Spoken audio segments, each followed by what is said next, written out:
இன்று காலை வேளையிலே மாதத்தின் முதல் நாளிலே உங்களோடு கூட ஆண்டோடைய வார்த்தை பங்கு கொள்வதிலே நான் மிகுந்த சந்தோஷம் அடைகிறேன்.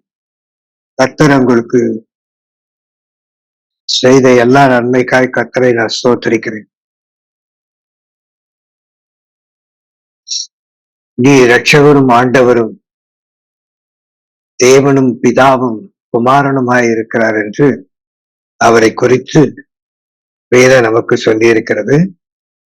இன்று மாதத்தின் ஆண்டவர் கொடுக்கிற அழகான வாக்கு தத்துவம் சங்கீதம் 9:10 சிறுமைப்பட்டவனுக்கு கர்த்தர் அடைக்கலமானவர், நெருக்கப்படுகிற காலங்களில் அவரே தஞ்சமானவர்.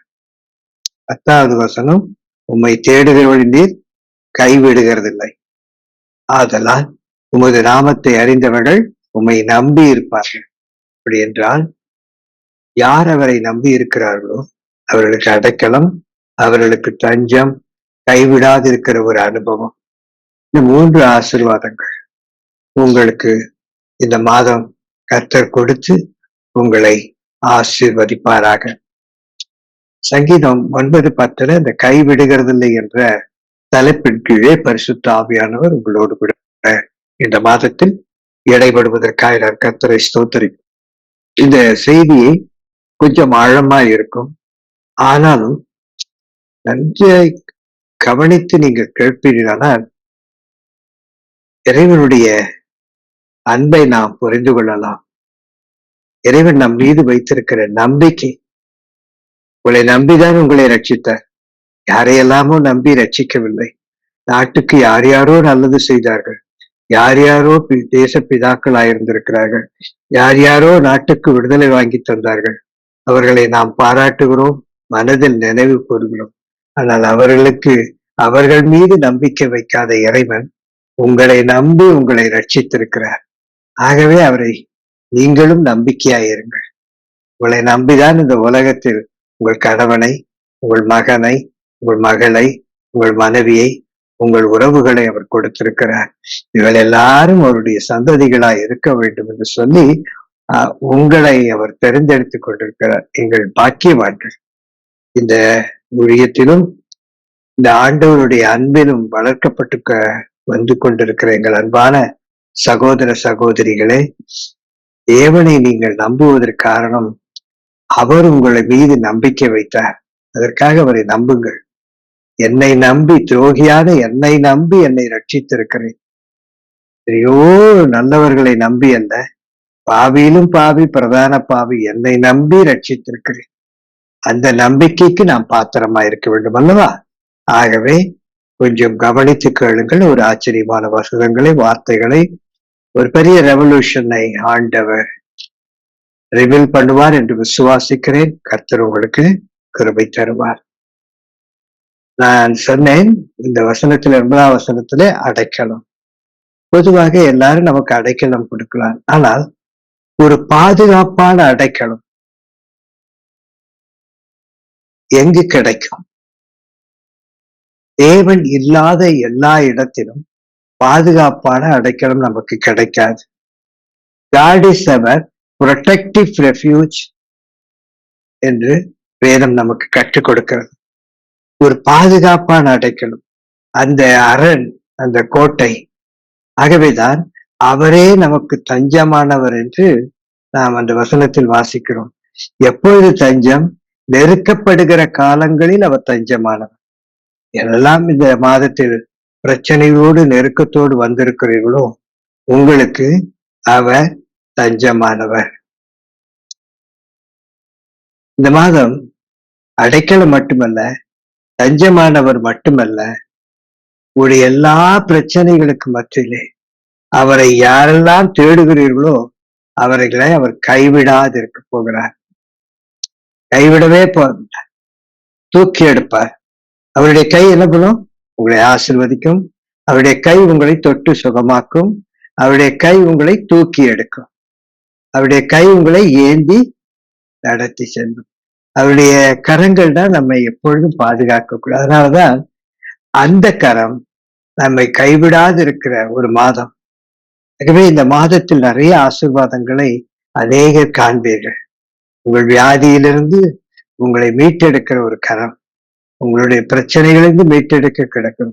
வேலையே இல்லை என்று கலங்கி இருக்கிற உங்களுக்கு வேலையை கொடுத்து ஒரு நல்ல சம்பளத்தோடு நிறுத்தி உங்களை கைவிடாதிருக்கிற ஒரு தேவன். இந்த வார்த்தையின்படி இன்று அவர் உங்களை ஆசீர்வதிப்பாராக.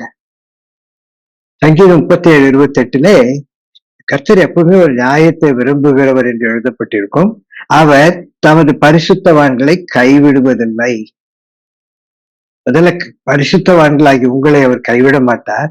என்றைக்கும் நீங்கள் காக்கப்படுவீர்கள் என்று அங்கு எழுதப்பட்டிருக்கும். அதிலேயே 18ஆம் வசனம் வாசிங்கன்னா, எளியவன் என்றைக்கும் மறக்கப்படுவதில்லை. பரிசுத்தவான்கள் கைவிடுவதில்லை, எளியவர்களும் மறக்கப்படுவதில்லை. அவருடைய கைவிடாம சிறுமைப்பட்டவருடைய நம்பிக்கை ஒருபோதும் கெட்டு போவதில்லை. உங்களுடைய நம்பிக்கை தான் எல்லா ஆசீர்வாதங்களுக்கும் ஆதாரமாய் இருக்கும். ஏனென்றால் அவர் செய்து முடித்து விட்டார், உங்களை நம்பி ரட்சித்து விட்டார்.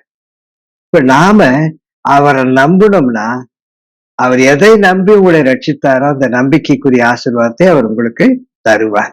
ஆதியாகமம் 28:15 நான் உன்னோடு இருந்து நீ போகிற இடத்துக்கெல்லாம் உன்னை காத்து இந்த தேசத்துக்கு உன்னை திரும்ப பண்ணுவேன். எது நன்மையான சூழ்நிலைக்கு உன்னை திரும்ப பண்ணுவேன், வெற்றியான இடத்திற்கு திரும்ப பண்ணுவேன், சுகமான சரீரத்திற்கு பெற்றுக்கொள்ளும்படிக்கு அந்த இடத்துக்கு உன்னை திரும்ப பண்ணுவேன். நான் உனக்கு சொன்னதை செய்யும் அளவும் உன்னை கைவிடுவதில்லை. எப்படியா எப்படி கைவிடுவதில்லை?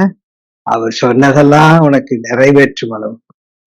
இந்த மாதம் கடந்த மாதங்களில் அவர் என்னென்ன சொன்னாரோ, கடந்த வருடங்களில் என்னெல்லாம் சொன்னாரோ அதை செய்யும் அளவும் உன்னை கைவிடாதிருக்கிற ஒரு மாதம். ஆமென், ஆமென். நான் உங்களுக்கு ஒரு ஆச்சரியமான செய்தியையும் ஒரு ஆழ்ந்த செய்தியும் சொல்ல விரும்புகிறேன். ஏனென்றால் இது லெந்து நாட்களாய் இருக்கின்றன. இறைவனை 40 நாட்கள் பலர் பலவித பொருத்தனையோடு கூட நடத்தி கொண்டிருப்பார்கள். இந்த லென்ட் டேஸ்லே ஆரம்பித்து சாம்பற் புதன்கிழமை ஆரம்பித்து உயிர்த்தெழுதல் வரைக்கும் கொண்டு வருகிறார்கள். அதுல நடுவில் ஒரு குட் ஃப்ரைடே வந்து விடுகிறது. நடுவிலே ஒரு நல்ல வியாழக்கிழமை, அது வந்து இப்படி பண்டிகைகளை போல அதை கொண்டாடுகிற ஒரு வழக்கம் கிறிஸ்துவ குடும்பங்களில். ஆகவே இந்த 2 நாட்களிலே, இந்த லெந்து நாட்களிலே அநேகர் ஆண்டவரை அதிகமாய் தேடுகிற ஒரு நாளாயிருக்கும். அதிலும் கடைசி குட் ஃப்ரைடே 7 மெசேஜ் நமக்கு செய்திகளை ஊழியக்காரர்கள் நமக்கு தருவார்கள். நம்ம எல்லாரும் வருஷம் வருஷம் அதை ரொம்ப பாசத்தோடும் அன்போடு கேட்போம். ஆனால் எத்தனை செய்திகள் ஆழ்ந்த கருத்துக்களுடைய வெளிவந்தது என்று நமக்கு தெரியாது. ஆனால் உலகம் முழுவதும் ஆழ்ந்த கருத்துக்களை சொல்லிக்கொண்டே ஒவ்வொருவரும் வித்தியாசமாய் பரிசுத்த ஆவியானவர் சொல்லிக்கொண்டே வருகிறார். இந்த வருடம் நமது கேள்வி ஊழியத்திலே 7 பரிசுத்தவான்கள் 7 செய்தியை கொடுக்க போகிறார்கள். சரி, நீங்கள் கைவிடுவதில்லை என்ற ஒரு வாக்கு தத்தத்தை இந்த மாதத்திலே பெற்றிருக்கிறீர்கள். அவர் கைவிடுவதில்லை என்றால் என்ன, ஏன் கைவிடுவதில்லை என்ற வார்த்தை என்று உங்களுக்கு கற்றுக் கொடுக்க விரும்புகிறார். யாரெல்லாம் நமக்கு உதவி செய்கிறேன் என்று செய்யலையோ நம்ம அவர் கைவிடுவது என்ற அனுபவத்தை காண்கிறோம். எதெல்லாம் கிடைக்குமோ, ஐயோ என்னை கைவிட்டாங்களே, கிடைக்கல, இல்ல வேலை கிடைக்கவில்லை, ப்ரமோஷன் கிடைக்கவில்லை, அது கிடைக்கவில்லை, வீடு கட்ட முடியவில்லை, வாங்க முடியவில்லை, திருமணம் நடக்கவில்லை, இப்படி பல காரியங்கள் வந்த பொழுது கைவிட்ட ஒரு அனுபவத்துக்குள் நாம் போகும் பொழுது நாம் மிகுந்த துக்கத்தை அடைகிறோம். ஆனால் இயேசு கிறிஸ்து இந்த மார்க் 15ஆம் அதிகாரத்தில் 33ஆம் வசனத்திலே அங்கு சம்பவங்களை நீங்கள் வாசிக்கும் பொழுது இது எல்லாரும் ஏற்றுக்கொள்ள முடியாத ஒரு காரியம். ஏனென்றால் இயேசு சொல்லுகிறார், ஏலி ஏலி லாமா சபத்தான் என்று மிகுந்த சத்தமிட்டு கூப்பிட்டார். அவர் சொன்னாரு, என் தேவனே என் தேவனே ஏன் என்னை கைவிட்டீர். அப்ப நாம என்ன சொல்லலாம், இயேசு சாமியே நம்ம ஆண்டவர் கைவிட்டாரு. நம்மலாம் கைவிடாம இருப்போமா? நம்மள எப்படி கைவிடாது இருக்க போறோம்? நிச்சயமா நம்மள கைவிட்டுருவாரு பிதா. ஏன்னா, அவருடைய குமாரனாகிய இயேசு கிறிஸ்துவே அவர் கைவிட்டாரு. ஆ? நாமெல்லாம் எம்மாத்திரம். இப்படி நம்மை நாமே தேற்றிக் கொள்கிறோம். இப்படி பிரசங்கிக்கிறவர்களும் உண்டு. பலர் சொல்லுவாங்க, சிலுவையில அவர் உலகத்தின் பாவத்தை எல்லாம் சுமந்துட்டாரு. அப்புறம் ராத்திரி எல்லாம் அடிபட்டாரு. பலர் அவரு ஏராளமா ரத்தம் சிந்திட்டாரு. அவரு சரீரத்துல அவர் மனுஷகுமாரன், தாவீதின் குமாரன், அப்புறம் அவரு தேவனுடைய குமாரன், இப்படி எல்லாம் இருந்ததுனால அவர் மாம்சீகமா ரொம்ப உடைஞ்சு போயிட்டாரு. அதனாலதான் என் தேவனே ஏன் தேவனே ஏன் என்னை கைவிட்டீர். ஏன்னா அவரு பாவத்தெல்லாம் சுமந்ததுனால தேவன் அவரை கைவிட்டுட்டார். இப்படி பலவித வியாக்கியானங்களை சொல்லுவார். ஆனா தேவன் உங்களையும் சரி என்னையும் சரி இயேசு கிறிஸ்து அவர் கைவிடுகிற தேவன் அல்ல. அவர் எப்பொழுதுமே கைவிடாத தேவன். அதனாலதான் இந்த மாதம் இந்த லெந்து நாட்களிலே அவர் உங்களுக்கு நல்ல ஒரு வாக்குத்தத்தம் கொடுத்திருக்கிறார். கைவிடுவதில்லை. அது எதுக்காக கைவிடுவதில்லைன்றதுக்கு ஒரு வாக்குத்தத்தம் கொடுக்கிறாரு. சொன்னதை செய்யும் அளவு நான் உன்னை கைவிடுவதில்லை. அப்போ இயேசு கிறிஸ்துவை அவர் சொன்னதெல்லாம் அவர் இயேசு கிறிஸ்து செய்து முடித்தவரை போய் அவர் கைவிட்டுருவாரா? அப்படியே சிலுவையில தான் மறிக்க போறாருன்னு தெரியும். அவருக்கும் தெரியும், பிதாவுக்கும் தெரியும். அதை செய்யறதுக்கு தான் வந்தேன்னு 2 பேருக்குமே தெரியும். ஆனா என் தேவனே ஏன் என்னை கைவிட்டீர்? இதனால என்ன ஆகுதுன்னா, கிறிஸ்துவ உலகத்துக்கு ஒரு பெரிய இழப்பாய் போல இது பேசப்பட்டு வருகிறது.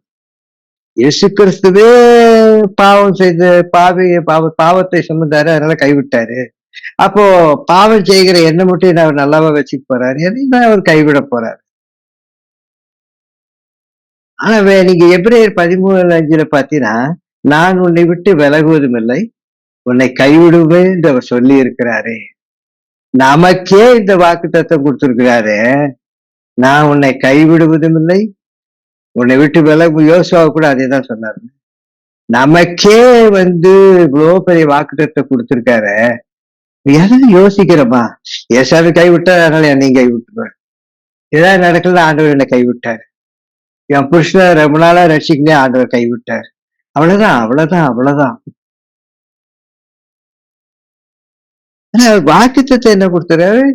உன்னை விட்டு விலகுவதில்லை, உன்னை கைவிடுவது. அது நான் சொன்னது செய்யுவளும் உன்னை கைவிடுவதில்லை. உனக்கே கொடுத்தவர் இயேசு கிறிஸ்த கைவிட்டுருவாரா? கைவிடுவதில்லை என்ற ஒரு அனுபவம் எப்படின்னா, நமக்கு நல்லா தெரியும். யாராவது கொடுக்குறான்னு கொடுக்காம போயிட்டாங்களா, யாராவது நம்மளை காலை வாரி விட்டாங்கன்னா ஒரு மனதிலே ஒரு துக்கம். வாழ்க்கையில எப்போ துக்கம் வரும்? நல்லா வெளிச்சத்துல நடக்கிறோம், துக்கம் இருக்காது. நல்லா பாக்குறோம். கண்ணு குருடாயிடுச்சா வேதனை, இருள் வந்துச்சுன்னா வேதனை. அதனாலதான் இத முதல்லயே ஆண்டவர் சொல்ல, in the beginning there was darkness, the earth was without form and void, and darkness was over the face of deep. அது ஆதியாகமம் 1ஆம் அதிகாரம் 2ஆம் வசனத்துல நம்ம பார்க்கலாம். பூமியை இருள் சூழ்ந்திருந்தது. It's darkness. அப்போ பூமியை ஆண்டவர் கைவிட்டுட்டாரா? இல்ல, யோசிச்சு பாரு.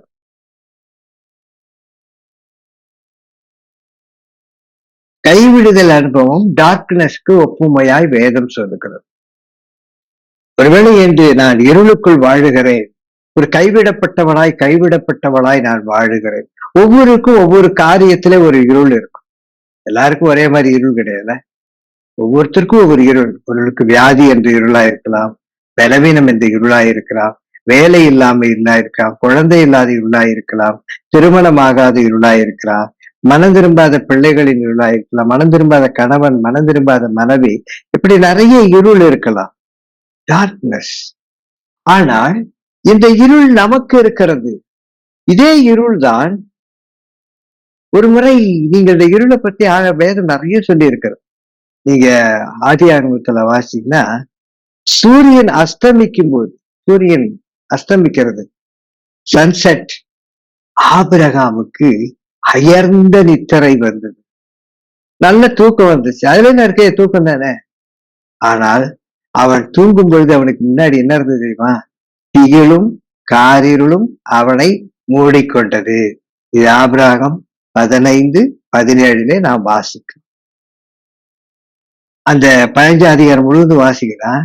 திடீர்னு ஆபிரகாம் இருள் மூடிக்கொள்ளுகிறது, காரிருள் மூடிக்கொள்ளுகிறது.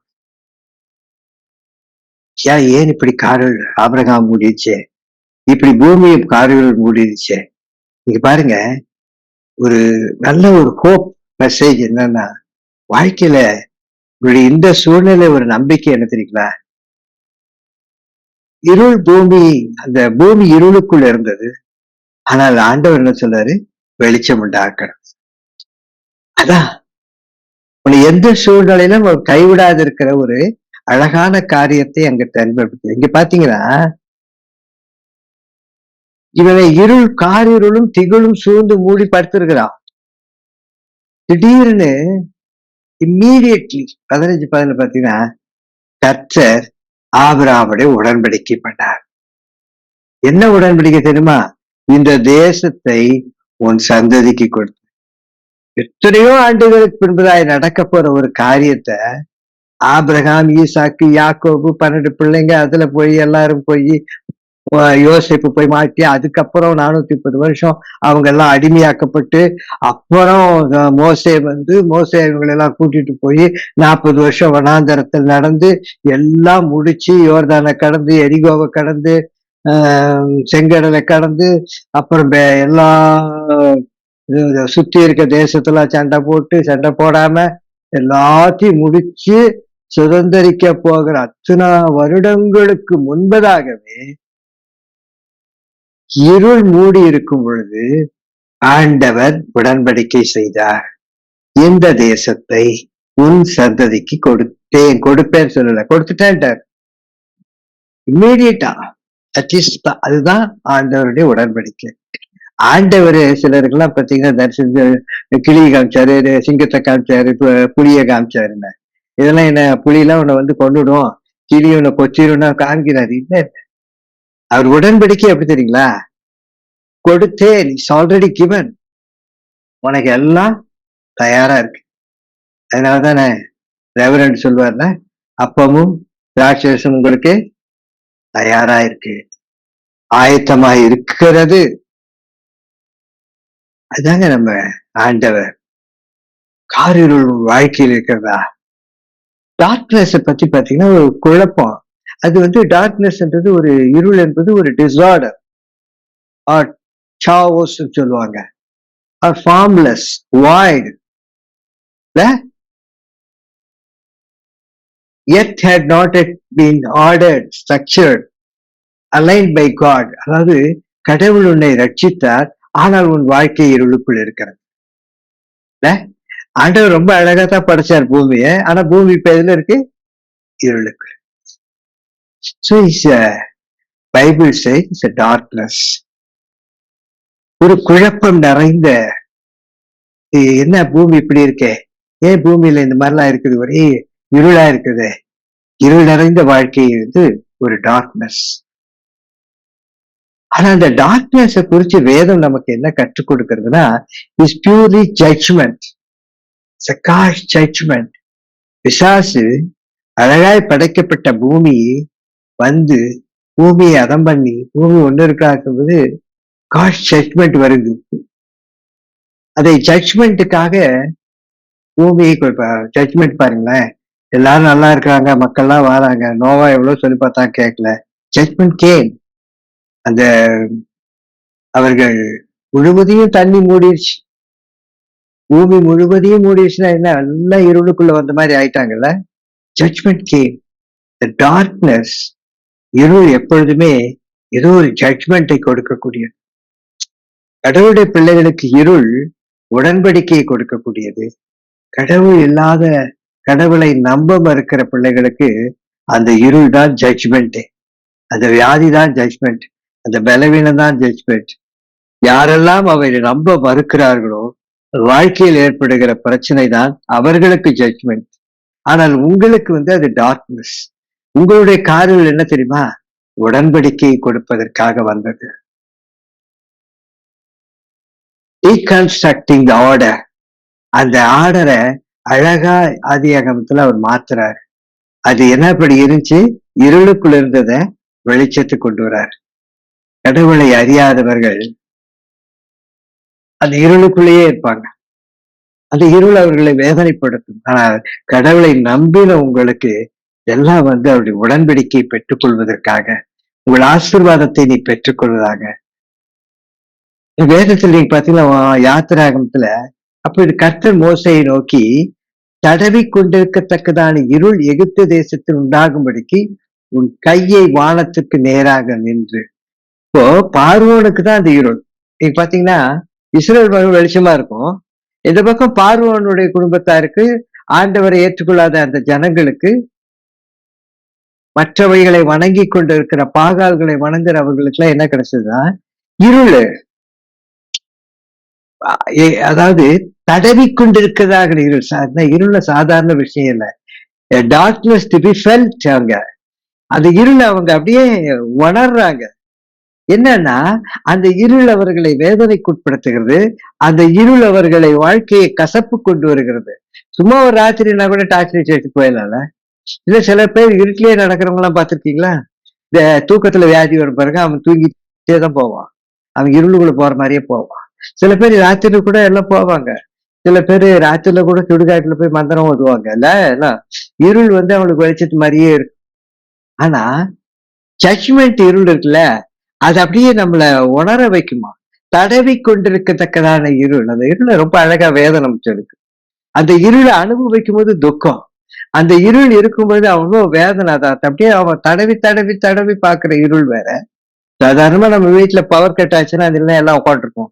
சரி, யாராவது வீட்டுல இருக்கிற பெரியவங்க போய் மெழுகுவத்தி எடுத்துட்டு கொண்டு வரட்டும், அது வரைக்கும் யாரும் அழுவுறது இல்ல, வெயிட் பண்ணுவாங்க.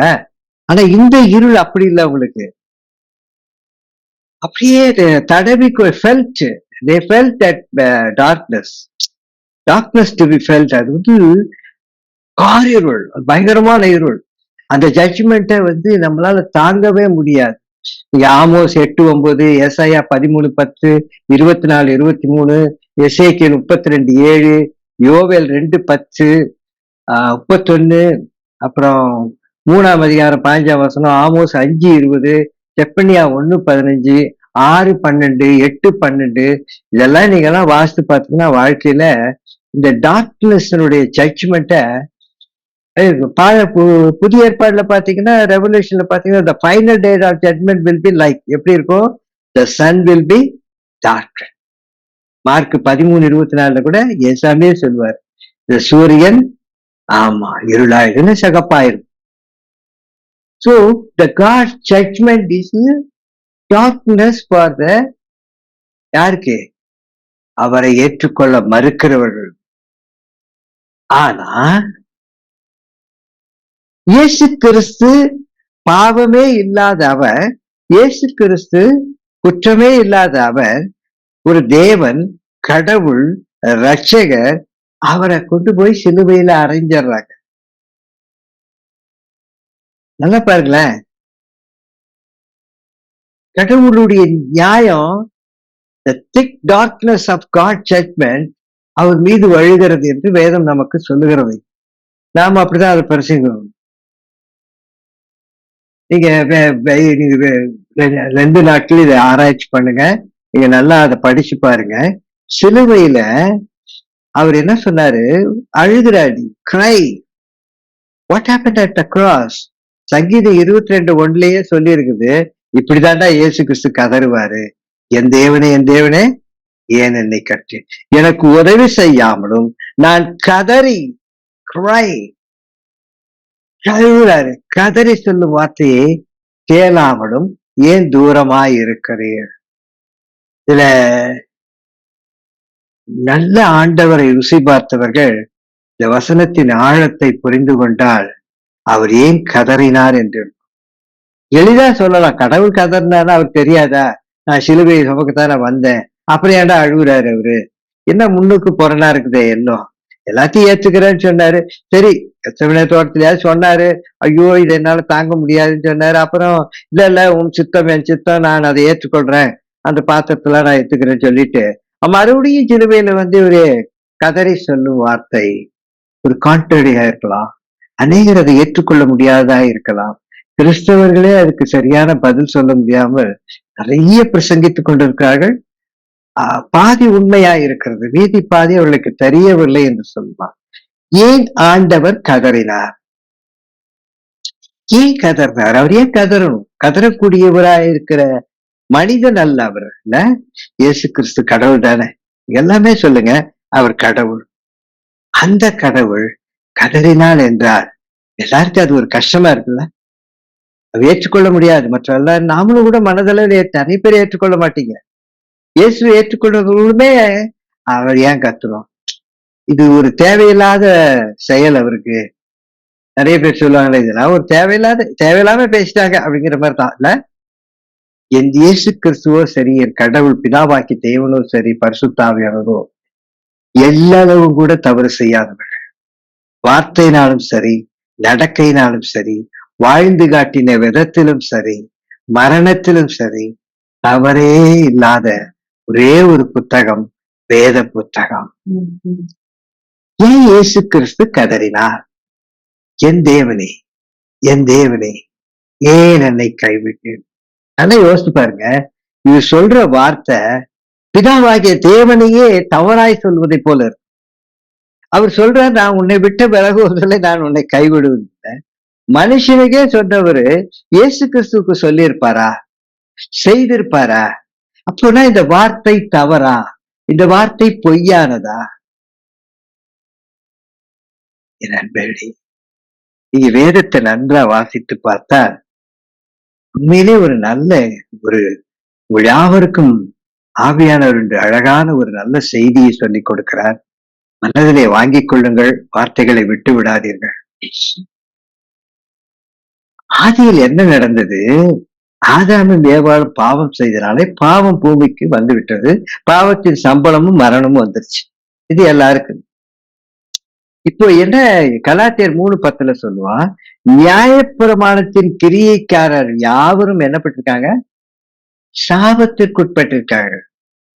பாம்பு சபிக்கப்பட்டது, பூமி சபிக்கப்பட்டது, பாவத்தின் சம்பளம் மரணம், எல்லாம். அப்போ எல்லாருமே சாபத்திற்குட்பட்டிருக்காங்க. எல்லாருமே இருளுக்குள்ள இருக்கிறார்கள். இருள் எல்லாரையும் சூழ்ந்திருக்கிறது. இதுதான் நிச்சயம், இதுதான் உண்மை, இதுதான் சத்தியம். ஆனா இப்ப என் ஆண்டவராக இயேசு கிறிஸ்து என்ன சொல்றாரு? என் தேவனே, என் தேவனே, ஏன் என்னை கைவிட்டு சொன்னாரு. இது நம்ம யாருக்காவது புரிகிறதா?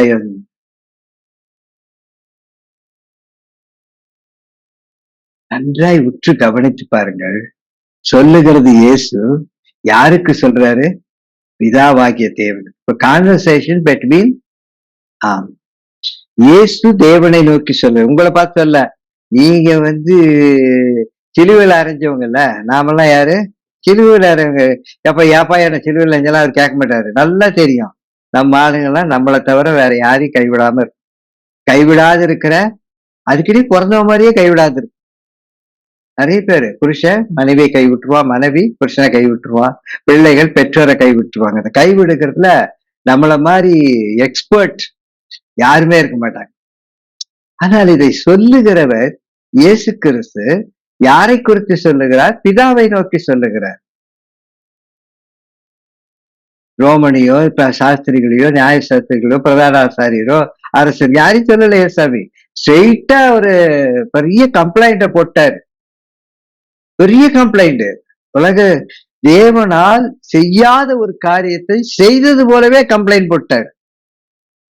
இது ஒரு ஆச்சரியமா இருக்கிறது இல்ல? தேவன் அப்படி செய்கிறவர் அல்ல. ஆனா இயேசு கிறிஸ்து தைரியமா சொல்றாரு, ஆண்டவரே நீ என்னை கைவிட்டுட்டீர், என் தேவனை ஏன் தேவனே. அதுல ஒரு கொஸ்டின் வேற, ஏன் என்னை கைவிட்டு? கைவிடுவதற்கு எந்த நியாயமே கிடையாது. என்னை எப்படி நீ கைவிடலாம்? இதான் என்னை அனுப்பிச்சிரு, நீதான் என்னை இதெல்லாம் ஏற்றுக்கொள்ளும்படி செய்திரு, நானும் கீழ்ப்படிஞ்சு வந்திருக்கிறேன், இதை ஏற்றுக்கொண்ட, ஆனா நீர் என்னை கைவிட்டுட்டீர. இது பிதா ஒத்துக்குவார்ன்னு நினைக்கிறீங்களா? ஆனா பிதா அதை ஏத்துக்கிட்டாரு. ஏன் ஏத்துக்கிட்டாரு தெரியுங்களா? வாழ்க்கையில நல்லா புரிஞ்சுக்குங்க. இயேசு கிறிஸ்து பிதாவை கம்ப்ளைண்ட் பண்றாரு. என் தேவனே, என் தேவனே. அந்த சம்பவத்தை நீங்க வாசிச்சு பாத்தீங்கன்னா தெரியும்.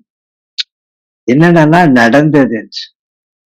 என் வீட்டுல why why why did it happen? ஏன் இதை அவர் சொன்னார்னா, மார்க் சுவிசேஷத்துல Jesus was crucified at the third hour. அவரு மூன்று அவரு 3வது மணி நேரத்துல, காலையில 9 மணிக்கு 3வது மணி நேரத்துல அவர் சிலுவையில் அறையப்படுகிறார். அங்கிருந்து வேர்ஸ் 33ஆம் வசனத்துல வாசித்து பாத்தீங்கன்னா, 6th hour to 9th hour, அதாவது மத்தியானம் 12ல இருந்து 3 மணி வரைக்கும் பூமி எங்கும் இருளாய் இருந்தது. 15:33ல 9th hour வரைக்கும் பூமி இருளாய் இருந்தது. யோசிச்சு பாருங்க, 6ஆம் மணி நேரம் 9ஆம் மணி நேரம் வரைக்கும் பூமி இருளா இருந்தது. பூமிதான் இருளா இருந்தது. அப்ப என்ன யோசிச்சு பாருங்க, அந்த கொல்கதா மேட்டில இருக்கிறது இருளுதான். பிரதான ஆசாரியர் இருக்கிற இடத்துல இருளுதான். அவரை ஏற்றுக்கொண்டு சுகமானவங்க வீட்டிலையும் இருளுதான். உலகம் முழுவதும், பூமி முழுவதும் இருளா இருந்தது. எப்ப இருந்த மாதிரி? ஆதியாகமத்துல பூமி இருளுக்குள் இருந்த வாழ்வு. சேம் சிச்சுவேஷன் இப்போ. இயேசு கிறிஸ்து எதுக்கு வந்தாரு? இருளா இருக்கிறத வெளிச்சம் உண்டாக கடவுள்னு சொல்லிதான் அங்க நடந்துச்சு. இப்ப இவர் கேக்குறாரு, ஆண்டவரே நான் எதுக்கு வந்தேன்? இருளை வெளிச்சமாக்குது வந்தேன். இந்த பூமியே இப்ப இருளா இருக்கிறது. நான் இவன் எல்லாருடைய பாவத்தை நான் சுமந்து இருக்கிறேன். எனக்கு மட்டும்தானே அந்த இருள் இருக்கணும். நல்ல உத்து கவனிச்சு பாருங்க. இந்த இருள் எனக்கு தான் இருக்கணும். இந்த மரணம் எனக்கு தான் வரணும். எப்படி இந்த டார்க்னஸ் எல்லாருக்கும் இருக்கிறது? அப்ப அவரால் அதை தாங்க முடியல. தனக்கு இருந்ததுக்கு இல்ல, நானே இதை ஏத்துக்கிட்டேன். நியாயமாய் நான் தண்டிக்கப்படுகிறேன். எப்படி இந்த பூமி இருளா இருக்கும்? இந்த இருளை தான் வெளிச்சம் உண்டாகக்கூடாதுன்னு சொல்லி அன்னைக்கே வெளிச்சம் ஆயிடுச்சு. திரும்பவும் இந்த பூமி ஏன் இருளுக்குள் வர வேண்டும்? இந்த இருளுக்குள் வர்றதுக்கு எந்த நியாயம் இல்லை. அப்ப நான் வந்தது நடக்கலைன்னா நீ என்னை கைவிட்டுட்டு. எனக்கு இருள் இருக்கிறது கரெக்ட். ஏன்னா இவனுடைய எல்லாருடைய பாவத்தை நான் சுமந்து இருக்கேன். இவன் சுமந்தவனுக்கு இருள் இருந்தா நியாயமா? அப்போ நான் வந்தது நோக்கத்தை நீர் கைவிட்டு விட்டீரோ? நான் அடைய போகிற ஆசீர்வாதங்களை என் பிள்ளைகளுக்கு கொடுக்கவே காத்திருக்கிறேன். அவருடைய சாபத்தை நான் வாங்கிட்டேன். அவர்களுக்கு நான் இப்போ வெளிச்சம் கொடுக்கணும். ஆனா நீர் என்ன பண்ணிட்டீரு? பூமி முழுவதும் இருளாய் இருக்கிறது. 3 மணி நேரம் இருள் அவன் தாங்குவானா? அன்னைக்கு பார்வோனால தாங்க முடியாமத்தானே உங்களுடைய பிள்ளைகள் எல்லாம் வெளியே அனுப்பிச்சிட்டான். இப்போ இந்த பிள்ளைகள் எல்லாம் இருள்ல இருக்கிறாங்களே, ஆண்டவரே நீ என் தியாகத்தை கைவிட்டு விட்டீரோ? நான் வந்தது நோக்கத்தை கைவிட்டு விட்டீரோ? என்ன நீ கைவிட மாட்டேதா தெரிஞ்ச விஷயம். நான் மரித்தாலும் உயிரோடு எழுந்திருப்பேன். எனக்கு அது பிரச்சனையே கிடையாது. ஆனா நான் எதற்காய் வந்தேன்? சீதா இருளுக்குள் இருந்தா அதுக்காக நான் வந்தேன். கிருஷ்ணகுமாரி இருளுக்குள்ள இருந்தா அதுக்காக நான் வந்தேன். மஞ்சுளா இருளுக்கு இருக்கிறதுக்காக நான் வந்தேன். நான் இருளுக்குள் வந்ததின் நோக்கமே இவர்கள் எல்லாரும் வெளிச்சத்தில் இருக்க வேண்டும் என்பதற்காக. அப்படியானால் நான் வந்ததின் நோக்கத்திலே நீ என்னை கைவிட்டு விட்டீரோ? எப்படி 3 மணி நேரம் இங்க இருள் இருக்கணும்? இருக்கக்கூடாதே. வை? அப்பதான் பிதா ரொம்ப அழகா செய்யறார். அதுதான் இந்த வசனம் சொல்லுகிறது, நியாயப்பிரமாணத்தின் கிரியைக்காரர்கள் யாவரும் சாபத்துக்கு உட்பட்டிருக்கிறார்கள். அப்படின்னா த ஹோல் எர்த் சாபம். நியாயப்பிரமாண புத்தகத்தில் எழுதப்பட்டவளால் செய்யத்தக்கதாக அவைகளில் நிலைத்திராதவன். இந்த நியாயப்பிரமாணத்துக்கு கீழ்ப்படியாதவன் எல்லாமே சபிக்கப்பட்டவன் என்று எழுதியிருக்கிறது. அப்போ த ஹோல் எர்த், ஆண்டவருக்கு விரோதமா இருக்கிற எல்லாருமே சபிக்கப்பட்டவர்கள். அப்போ மரத்திலே தூக்கப்பட்ட எவனும் சபிக்கப்பட்டவன், நான் சபிக்கப்பட்டவன். என் பக்கத்துல 2 பேர் இருக்காங்களா, அவங்க 2 பேரும் சபிக்கப்பட்டவர்கள். எல்லாமே இப்ப சபிக்கப்பட்டவர்கள். அவங்க நியாயப்பிரமாணத்தின்படி சபிக்கப்பட்டவர்கள்.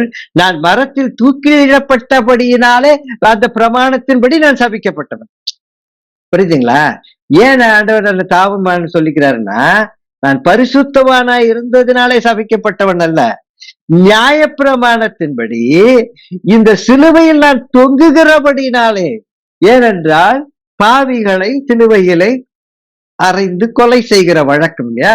இந்த பூமியின் பிரமாணத்தின்படி, இந்த பொல்லாத சபிக்கப்பட்ட மக்களுடைய நியாயத்தின்படி நான் சபிக்கப்பட்டவனாய் இருக்கிறபடினால் நான் சாபமாயிருக்கிறேன். சாபத்தின் சம்பளம் மரணம். அதை நான் ஏற்றுக்கொள்ளுகிறேன். ஆனால் நியாயப்பிரமாணின் சபத்திற்கு நம்மை நீங்களாக்கி மீட்டுக் கொண்டார் என்று அவன் கலாத்தியருக்கு பவுல் சொல்லுகிறான். அப்போ இந்த சாபத்தை எல்லாம் மீட்டுக் கொள்வதற்காக அவர் வாங்கி கொண்ட அந்த சாபத்திற்கு பதிலாய் நாம் எல்லாரும் வெளிச்சத்தின் பிள்ளைகளாய் இருக்க வேண்டும், ஆனால் இருளுக்குள் இருக்க. அப்ப எப்படி இந்த 3 மணி நேரம் இருள் இருக்கும்?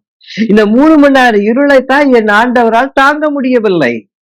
ஏனென்றால் அவர் படைக்கும் பொழுது என்னதை பார்க்கிறார். ஆதியாகமத்துல பூமிக்குள்ள இருள் இருந்துச்சு, அது பிசாசு தானே கொடுத்தா. வெளிச்சம் உண்டாக கிடவுதுன்னு நீ தானே என்னுடைய வார்த்தை, அந்த வார்த்தை தானே நான் தானே வந்தேன், நான் தானே வெளிச்சத்தை கொடுத்தேன், பூமி வெளிச்சத்துல எல்லாம் இருக்கணும். இப்ப எப்படி மறுபடியும் 3 நேரம் சாபத்துல இருக்கிறது, இருளில் இருக்கிறது? இந்த இருள் கொடுக்க காரணம் என்ன? வை? இவனுக்கு இந்த இருள் வரக்கூடாது என்பதற்காக இவனுடைய சாபத்தை நான் சுமந்தேன். என் சிலுவையில் ஒரு இருள் இருக்கட்டும், எனக்கு ஒரு மரணம் வரட்டும், அதை நான் ஏற்றுக்கொள்கிறேன். காரணம், நான் வெளிச்சம் உண்டாக கிடவது எப்படி இவர்களுக்கு சொல்ல முடியும்? உம்முடைய வார்த்தை வெளிச்சம் உண்டாக கிடவுது என்று சொன்னது போல, இன்று நான் என் பிள்ளைகளுக்கு எப்படி வெளிச்சம் உண்டாக, அந்த வார்த்தையை கேட்ட உடனேதான் 3 மணி நேரத்துல அந்த இருள் நீங்கி வெளிச்சம் உண்டாயிற்று. அதெல்லாம் ஆண்டவர் பிதா என்ன தெரியும் பண்ணாரு? இந்த வார்த்தை ஆமாமா, எஸ் எஸ், பாவத்தின் சம்பளம் உனக்கு மட்டும்தான் மரணம், இவங்களுக்கெல்லாம் அந்த மரணம் வரக்கூடாது, இவங்களுக்கு அந்த இருள் இருக்கக்கூடாது. உடனே 2 காரியம் பண்ணாருங்க பிதாவாக்கிய தேவன். கிடு கிடு கிடு கிடுன்னு என்ன பண்ணா தெரியுமா? 2 பேருக்கு செஞ்சாரு. புறஜாதியாருக்கும் சரி, இஸ்ரவேலுக்கும் சரி. இஸ்ரவேலுக்கு போய் ஆண்டவர் என்ன பண்ணாரு? திரைச்சேலையை கிழிச்சிட்டாரு. உடனே திரைச்சேலை கிழிக்கப்பட்டது. Curtain, Jesus died the curtain. Only the other place this word used in Mark is at Jesus, the baptism when Jesus sees the heavens being torn open. நீங்க மார்க்ல படிச்சு பாத்தீங்கன்னா 2 காரியம் நடக்குது. முதல் 2 காரியம், முதல்ல கிடு ஆலயத்துக்கு, தட் மீன்ஸ் இஸ்ரேல் மக்களுக்கு போய், உனக்கு வெளிச்சம் உண்டாக்குறது. இயேசு சிலுவையில அறிஞ்சிட்டு, இயேசு அந்த இருள் அவருக்கு இருக்கு, அவர் மரணத்தை சந்திக்க போகிறார். தப்புன்னு டார்ச் கிழிச்சு விட்டாரு. இப்ப பிரதான ஆசாரியன் தான் போக வேண்டிய இடத்துக்குலாம் யார் யார் போறாங்க? இஸ்ரவேல் எல்லாரும் அது போக முடியும். இன்னொன்னு என்ன தெரியுங்களா பார்த்தாரு? அதாங்க சூப்பர். மூடி இருந்த இருளை நீக்கினார். யாருக்கு? ஹோல் எர்த், அதாவது புறஜாதியாரக நமக்கும் இஸ்ரவேல் அல்லாதவருக்கும் வெளிச்சம் உண்டாயிற்று.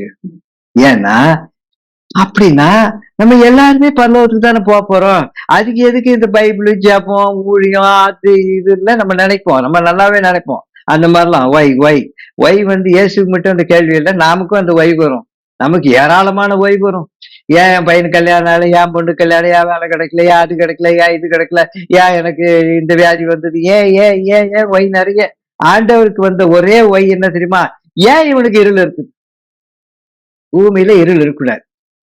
அதுக்காக தான் நான் வந்தேன். நானே வெளிச்சம் சொல்லிட்டேன். இப்ப நான் இந்த சாபத்தை வாங்கி இருக்கனால நான் இருளா இருக்கலாம், ஆனா இப்ப என் பிள்ளைகள்லாம் வெளிச்சமா தானே இருக்கணும். அந்த ஒரே கேள்விதான் அவர் கேட்டார். ஆமா, நாமும் தினம் 1000 கேள்வி கேட்டு, எனக்கு ஏன் நடந்தது. ஆண்டவர் 2 காரியத்தை செய்தார். நேர இஸ்ரவேலுக்கு திரைச்சேலையை கிழிச்சாரு, அவங்களுக்கு வெளிச்சத்தை உண்டாக்கிட்டாரு. பூமிக்கு வெளிச்சத்தை உண்டாக்கி நம்மளையும் காப்பாத்திட்டாரு. 2ஐயும் எது தெரியுமா? இயேசு கிறிஸ்துவை அவர் சமாதானப்படுத்தினார். நீ கேட்ட ஒய் கேள்விக்கு பதில் உடனே இந்த இருளை நான் நீக்கிடுறேன். உன்னை நான் கைவிடுறேன் இல்ல, நீ இவங்களெல்லாம் கைவிடக்கூடாதுன்னு சொல்லித்தானே வந்த. நிச்சயமா திரைச்சலையின் மேல் கிடையாது. அதனாலதான் நான் உன்னை கைவிடுவதில்லை அந்த வார்த்தை நமக்கு வர ஆரம்பிக்கிறது. இயேசு சிலுவையில் ஏன் என்னை கைவிட்ட கேள்வி அவருக்கு இல்ல, நம்மளை கைவிட்டுட்டாரோன்னு ஒரு கேள்வி கேட்டார். உடனே தேவன் அது அந்த ஆபிரகாம் படுத்து தூக்கிட்டு இருந்தா பாத்தீங்களா, காரிருள் மூடி இருக்குது. உடனே உடன்படிக்கை பண்ணாரு. உடனே ஒரு உடன்படிக்கை திரைச்சலை கழிச்சிட்டாரு. உடனே ஒரு உடன்படிக்கை இருளை நீக்கிட்டாரு. ஆனா வசனம் ஒண்ணு சொல்லுது பாத்தீங்களா, அதை நாம் புரிந்து கொள்ள வேண்டும். கிறிஸ்து நமக்காக சாபமாகி இருள வந்தாரு. நியாயப்பிரமாணத்தின் சாபத்துக்கு நம்ம நீங்களாக்கி மீட்டும் கொண்டுட்டாரு. நம்ம என்ன தெரியுமா, ஏன் இன்னும் இருள் இருக்கிறது அப்படின்னா, அவைகளில் நிலைத்திராதவன் எவனோ அவன் சபிக்கப்பட்டவன் என்று எழுதி இருக்கிறது. பிரமாணத்தை இருக்கிறவனுக்கு விடுதலை வந்துருச்சு, பிரமாணத்தை இல்லாத பிரஜாதியாருக்கு விடுதலை வந்துருச்சு. ஆனா இந்த 2 பேர் இருக்காங்கள, பிரமாணத்தின்படி செய்யாதவனும் இந்த இயேசு கிறிஸ்து எனக்காய் சிலுவையில் தொங்கினார், ரத்தத்தை சிந்தினார், இவர் என் ரட்சகர் என்று ஏற்றுக்கொள்ளாதவனுக்கும் அவரில் நிலைத்திராதவன் அவன் சபிக்கப்பட்டவன், அவனுக்கு இந்த இருள் இருக்கும். அப்ப இயேசு கிறிஸ்து கேட்ட கேள்விக்கு பதில் என்ன ஆண்டவர் கொடுக்கிறார்னா, யாரெல்லாம், அதனால்தான் கிறிஸ்து நமக்காக சாபமாகி நியாயப்பிரமாணத்தின் சாபத்தை நம்ம நீங்களாக்கி மீட்டுக் கொண்டார். யாரெல்லாம் இயேசு கிறிஸ்து ஏற்றுக்கிறே அவரெல்லாம் வெளிச்சம், மற்றவனுக்கெல்லாம் சாபம் தான், இருள் தான் அப்படிங்கிறத திட்டமா தேவன் ஆண்டவராக இயேசு கிறிஸ்து கேட்ட கேள்விக்கு பதில் கொடுத்து காமிச்சார். தபார், அங்க போய் திரைச்சலையை கிழிச்சிட்டேன், இங்க போய் 3 மணி நேரம் இருளை நீக்கிட்டேன், நீ இந்த சாபத்தை வாங்கி மறித்துரு, ஆனா நான் உன்னை உயிரோடு எழுப்புவேன். இந்த கான்செப்ட் தான் நீ யாரையெல்லாம் ரட்சிக்க வேண்டும் விரும்பி வந்தாயோ அவர்களுக்கு இதே கான்செப்ட் தான். யாரெல்லாம் இயேசுவே என்னை ரட்சியம்னா நான் ரட்சித்துருவேன். நீ கேட்டபடியே நான் இருளை நீக்கினேன். இப்போ யாரெல்லாம் இயேசுவே என் இருளை நீக்கும், யாரெல்லாம் இயேசுவே என்று உன்னை உன் நாமத்தை சொல்லி என்னிடத்தில் வருகிறார்களோ அவர்களுக்கு அன்றைக்கு செஞ்சது போல வெளிச்சம் உண்டாக கடவுது. அன்றைக்கு செய்த போலவே திரைச்சலையை கிழிப்பேன். அன்னைக்கு செஞ்ச மாதிரி, அவன் இஸ்ரவேலனா இருக்கட்டும், நான் இஸ்ரவேலனா இருக்கட்டும், அவன் சீதா நாராயணா இருக்கட்டும், இல்ல சீதாவாவா இருக்கட்டும், இல்ல நாராயணனாவும் இருக்கட்டும், அல்லது பிரீத்தியா இருக்கட்டும், கீர்த்தியா இருக்கட்டும், யாரு வேணா இருங்கப்பா, ஆனா என்ன நோக்கி கூப்பிட்டா நான் இருளை நீக்கி விடுவேன். இந்த மாதத்தின் வாக்கு தத்தம், நான் உன்னை கைவிடுவதில்லை. எப்படி கைவிடுதில்லை? இயேசு என்ற நாமத்தில் என்னிடத்தில் நீ வந்தினா இந்த மாசத்துல உனக்கு எந்த கைவிடுகிற அனுபவம் ஏற்படாது. ஏனென்றால் என் தேவனே என் தேவனே ஏன் என்னை கைவிட்டீர் என்று கதறினவருக்கு நான் ஒரு வாக்குத்தத்தம் கொடுத்தேன், நான் ஒரு உடன்படிக்கை பண்ணினேன். என்ன உடன்படிக்கை? திரைச்சலையை கிழித்தேன், இந்த 3 மணி நேர இருளையும் நீக்கினேன். உடனே கிடைச்சிருச்சு. அந்த கேள்வி இயேசு கேட்ட உடனே பதில் கிடைச்சிருச்சு. அந்த கேள்வி இயேசு அதுக்காக தான் கேட்டாரு. தேவனும் அந்த கேள்வி ஏன் கேட்க வேண்டும் அனுமதித்தாருன்னா, ஏசாமி அவருக்காக அந்த கேள்வி கேட்கல. எனக்கு தெரியும் இவன் பண்ண அக்கிரம் பூரா நான் தூக்கிட்டு எனக்கு என்ன நல்லாவா இருக்கும், எல்லாம் எனக்கு தெரியும், நான் சாபம், எனக்கு மரணம் வரும், நான் பாதாளத்துக்கு இறங்குவேன், எல்லாம் எனக்கு இருக்கும், நல்லா ஏசாமி. ஆனா ஒரு கேள்வி மட்டும் கேட்டார். எனக்கு ஓகே, அவங்களுக்கு ஏன் இன்னும் இருள் இருக்கு, மூடி இருக்குது பூமி, அவங்களுக்கு ஏன் இப்படி இருக்குது, அவங்களுக்கு ஏன் இன்னும் திரைச்சலை இருக்குது, ஒருத்தருமே மகா பரிசுக்கு போக முடியல, பரிசுக்கு போக முடியல, இன்னும் திரைச்சலையை வச்சிட்டு இருக்குது, இந்நேரம் அதெல்லாம் போயிருக்கணுமே, நான் தான் மறிக்க போறேனே. அதனாலதான் அவர் சொல்லிட்டாரு, இந்த சூழ்நிலை இட் இஸ் பினிஷ்ட், அந்த வார்த்தை வருது இல்லையா, இதோட முடிஞ்சிடணும். இந்த காரிருள், இந்த திரைச்சலைக்கெல்லாம் இன்னைக்கு வேலை இல்லை, அதெல்லாம் முடிஞ்சிடும். அதுக்கு நடுவுல ஒன்று சொல்லிட்டாரு பாத்தீங்களா, தாகமா இருக்கிறேன். இதனடா தேவையில்லாத ஒரு வார்த்தையை சொன்னோம், ஆண்டவர்லாம் தேவையில்லாம சொல்றாரு. இப்ப என்ன பண்றாரு, அவருக்கு ஒரு தாகம் வந்துருச்சு. என்னன்னா, தேவன் கொடுத்த உடன்படிக்கையில எல்லாரும் இல்ல, யாரெல்லாம் இந்த பிரமாணத்திற்கு கீழ்ப்படுகிறார்களோ, யாரெல்லாம் என் நாமத்தை சொல்லுகிறார்களோ அவர்களுக்கு இருள் இல்லை என்று சொல்லிட்டாரு. என் நாமத்தை சொல்லாத எத்தனையோ பேர் இருக்கிறார்களே, ரட்சிக்கப்படாத அநேகர் இருக்கிறார்களே, தகப்பன் இருக்கிறான், தாய் இருக்கிறான், மனவன் இருக்கிறான், மனைவி இருக்கிறான், இவர்கள் மீது அவருக்கு ஒரு தாகம். இவர்களும் இந்த இருளை விட்டு வெளிவர என் பிள்ளைங்க கண்டிப்பா வரப்போறாங்க, அது எனக்கு பிரச்சனையே இல்லை. என் நாமத்தை சொல்லுகிறவர்களுக்கு நான் மார்ச் மாதத்திலே அவர்களுக்கு ஆமா விடுதலை, அவர்களை கைவிடாம நடக்கிற எல்லா ஆசீர்வாதங்களும் அவங்க பார்க்க போறாங்க. ஆனா அவர்களுடைய குடும்பத்திலே என்னை ஏற்றுக்கொள்ளாதவர்கள் இருக்கிறார்களே, அவர்கள் மீது எனக்கு ஒரு தாகமாயிருக்கிறேன். இந்த தாகத்தை என்ன சொல்றது தெரியுமா? தேவன் அவருடைய தாகத்தை தீர்த்துட்டாரு. சரிப்பா, பிளட்ட விஷயம் எல்லாரையும் நான் ரட்சித்தர்றேன். யாரெல்லாம் உங்களை நம்பினாங்களோ அவங்கள நம்ப வச்சு, அவன் யார் வேணா இருக்கட்டும், அவன் எவ்வளவு பெரிய பாவியா இருக்கட்டும், பாவி பிரதான பாவிய சவுலா இருக்கட்டும், அவனை நான் பவுலா கூட மாத்திடுறேன்பா, டோன்ட் வரின்னா அவருக்கு ஒரே திருப்தி. ஆனால் அந்த தாகத்தை உனக்கு கொடுத்திருக்கிறார். யாருக்கு? அவரை ஏற்றுக்கொள்ளுகிறவனுக்கு. நீதான் இந்த தாகத்தோடு இந்த கேள்வியை கேட்க வேண்டுவரே, நான் உண்மை ஏற்றுக்கொண்டேன், நான் என் இருளை நீக்கிட்டீரு, என் திரைச்சலையை கிழிச்சிட்டீரு, என் கணவன், என் மனைவி, என் பிள்ளைகளின் திரைச்சலையை கழுவும்படி நான் தாகத்தோடு காத்திருக்கிறேன். அந்த தாகம் இப்பொழுது உனக்கு இருக்க வேண்டும். இதெல்லாம் சிலுவையில இருந்து எல்லாரும் 7 வார்த்தைகளை உங்களுக்கு ஒவ்வொரு முறையும் ஒவ்வொரு வாரம் பிரசங்கிக்கிறார்கள். நியாயமாய் சொல்லப்பட்டது இதுதான். இயேசு கதறினது உனக்காக. எதுக்குன்னா, நான் அனுபவிக்கிற ஏத்துக்கிற கரெக்ட், அவன் அனுபவிக்க கூடாது. அப்பன்னா இந்த 3 மணி நேரம் இருள் ஏன் வந்தது? இது வரக்கூடாது தானே நான் வந்தேன். வை இதாவாகிய தேவதா இயேசுசாமி சொல்றாரு, என் அன்பு மூத்த மகனே, மூத்த குமாரனே, இயேசுவே, காரில் வந்தா தானே நான் உடன்படிக்கைக்கே வர முடியும். அதனாலதான் வந்தேன். அதனாலதான் பூமிக்கு இப்ப காரில் வந்தது. அதனாலதான் சிலுவையில் இது வந்தது. அதனாலதான் திரைச்சலை இன்னும் வச்சிருக்கிற. இப்படி கேட்டல்ல, நீ சுமந்துட்டல்ல, நீ எல்லாம் அனுபவிச்சுட்டல்ல, நீயும் உயிரோடு எழுந்திருக்க போற. உன்னை நம்புகிறவனும் உயிரோடு எழுந்திருப்பார்கள். யாரையும் கைவிட மாட்டேன், கவலைப்படாத. உன்னை கைவிடாததை போல உன் பிள்ளைகளையும் நான் கைவிட மாட்டேன். உன் ரத்தத்தினால் கழுவப்பட்ட ஒருத்தரையும் கைவிட மாட்டேன். நீங்கள் யாரும் கைவிடப்படக்கூடாது. ஏனென்றால் இயேசு உனக்காய் சிலுவையில் மரித்ததை நீ ஏற்றுக்கொண்டாய். அவர் ரத்தத்தை நீ ஏற்றுக்கொண்டாய். உன் பாவம் கழுவப்பட்டிருக்கிறது. ஆகவே இந்த மாதம் சொல்லுகிறேன், நீ எல்லாவற்றிலும் கைவிடப்படாமல் காப்பாற்றப்படுவாய். கர்த்தர் நம்மை ஆசீர்வதிப்பாராக. நாம் ஜெபிப்போம். அன்புள்ள இயேசு சுவாமி, எங்களுக்காக ஒரு முறை ஒரே ஒரு கேள்வி கேட்டீர். ஒய்? அந்த கேள்விக்கு என் பிதா பதில் கொடுத்தார். 3 மணி நேரம் இருளை நீக்கிட்டார், திரைச்சலையும் கிழித்து போட்டுட்டார். அன்றிலிருந்து உண்மை ஏற்றுக்கொள்ளுவர்கள் எல்லாரும் கைவிடப்படாத ஆசீர்வாதங்கள் இன்று வந்திருக்கிற எல்லா பிள்ளைகளுக்கும் கைவிடப்படுவதில்லை என்ற வார்த்தை, அந்த உடன்படிக்கை, இந்த இருள் நீங்கும் போதே அந்த உடன்படிக்கை அவர்கள் கிடைத்திருக்கிறது. எழுத்திற்குடைய இருள் இருக்கக்கூடாது. அதே தாகத்தோடு நாங்கள் ஜெபிக்கிறேன். மஞ்சுளா ஜெபிக்கிறார்கள். ஆண்டவரே, என் ஊழியத்திற்கு வருகிற ஜிஎல்பில ஜூமில வந்திருக்கிற அத்தனை குடும்பத்திலும் நியாய பிரமாணத்திற்கு தள்ளி நிற்கிற யாரா இருந்தாலும் அவர்களுடைய இருள் நீங்க வேண்டும். அவர்கள் வாழ்க்கையில இருள் இருக்கக்கூடாது. உடைய பிள்ளைகளுடைய இருளை நீக்கினது போல அவருடைய உறவுகளின், பிள்ளைகளின், கணவன் மனைவிமார்களின் இருளையெல்லாம் நீக்கி ஒரு உடன்படிக்கையை தாரும். அந்த திரைச்சலை கிழித்து விடும்.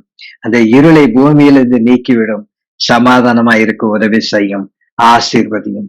இயேசு கிறிஸ்துவின் இணையற்ற நாமத்தில் ஜெபிக்கிறேன் நல்ல பிதாவே. ஆமென்.